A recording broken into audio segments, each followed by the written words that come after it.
In the heart of Umu's village, where red clay roads met quiet farmland and the wind carried the smell of roasting corn, lived a young woman named Chimamanda Nwokoi. She was the type of girl that made people stop and admire, not just for her beauty but for her pure heart. At 26, she was intelligent, generous, humble, and fiercely loyal to those she loved.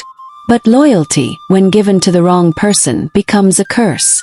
And love, when blind, can lead to the deepest pits of sorrow. Chimamanda met Igbo Madu at a youth entrepreneurship seminar in Awka.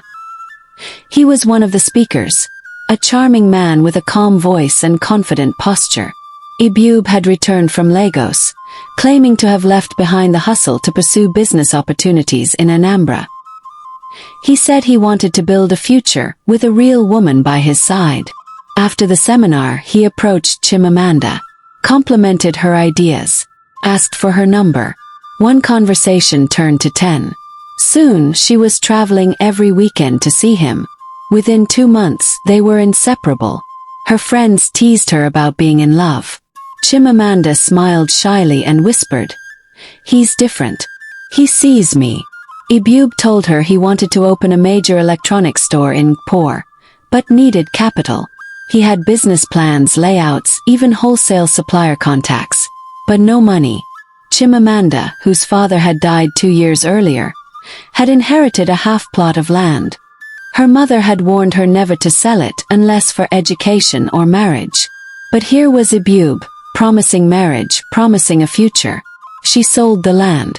3.4 million Nigerian nairas. Every kobo went into Igbo's business. He promised to include her name as a partner.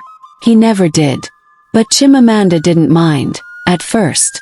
She called it love. As Igbo's business grew, Chimamanda dropped out of school to assist him. She handled inventory, managed books, worked late into the night. But outside he told people she was just helping. Never his fiancée. Never his partner. He moved into a new apartment in GRA Onitsha. She expected to move in too. Instead he told her, "My pastor said we must live separately till after the wedding." The wedding that never came. Months passed. Then a year. Then 2. No ring. No bride price. Just more excuses.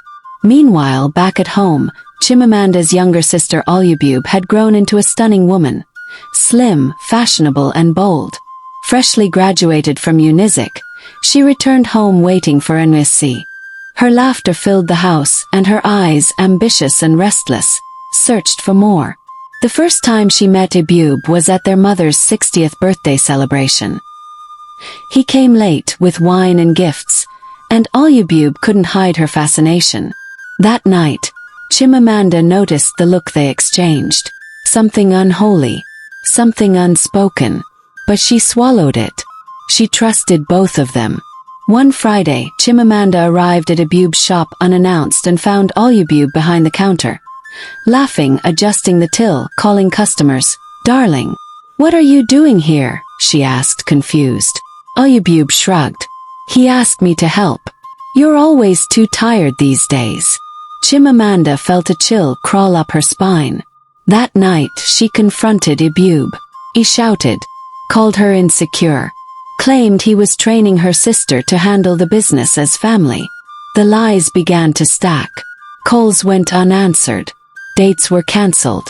Then Chimamanda found a receipt in Igbo's car, a 250,000 Nigerian nairas boutique order made out in Igbo's name. Weeks later, Chimamanda's heart broke completely. She received an invitation, the traditional introduction of Mr. Igbo Madu and Miss Igbo Nwokoi, her sister, her man, their wedding. Everything inside her collapsed. She locked herself in her room for 3 days, refused to eat. Their mother pleaded. Friends wept. Her aunt cursed loudly. But Chimamanda remained silent. Igbo didn't apologize. Instead, she flaunted the relationship. "He chose me because I have ambition," she said casually. "You're too soft." Igbo didn't even have the decency to explain. He texted, "What we had was beautiful, but I've moved on. Please be happy for us." Chimamanda stopped living. She resigned from the shop, packed her things and moved to Nsukka, where an old friend gave her a teaching job. Her dreams of becoming a lawyer were dust. Her heart ripped and bleeding. But time like a river flows forward. And slowly, her wounds began to clot. She started reading again, volunteered for a girls' mentorship program. And one day, she decided to rewrite her university entrance exam. Her dream wasn't dead, just delayed. The wedding between Ibube and Olubube happened in grandeur. A CB, gold canopies, dancers. Social media buzzed with their love story. But 1 year in, the cracks widened. Ibube grew distant. Rumors of side chicks flooded Olubube's ears. Money started disappearing. His business, once booming, collapsed after a failed importation scandal. The house was sold, cars repossessed. And one day, Olubube returned home to discover Ibube had run away with a woman from Port Harcourt, leaving her with debt collectors banging the door. She broke down, cried. But she had no one to run to, not even her sister. 5 years later, Chimamanda stood tall in a black robe and white collar, called to the Nigerian bar. She had graduated with first-class honors, built a non-profit for women in rural communities, given TED-style talks. Her name, once whispered in shame, now echoed in pride across schools and legal circles. People asked her, "What fueled you?" She smiled and said, "Pain is powerful when you use it right." Ibube came back, broke, aged and pitiful. He reached out to Chimamanda, asking for help to restart his life. She replied with kindness but no warmth. "I forgave you long ago," she said. "But I won't forget." Olubube eventually returned home too, pregnant, abandoned and humbled. Their mother begged Chimamanda to help her sister. She did. Not because Olubube deserved it, but because Chimamanda had grown too powerful to be petty. She was no longer the girl who gave up everything for love. She was now the woman who gave everything to rebuild herself.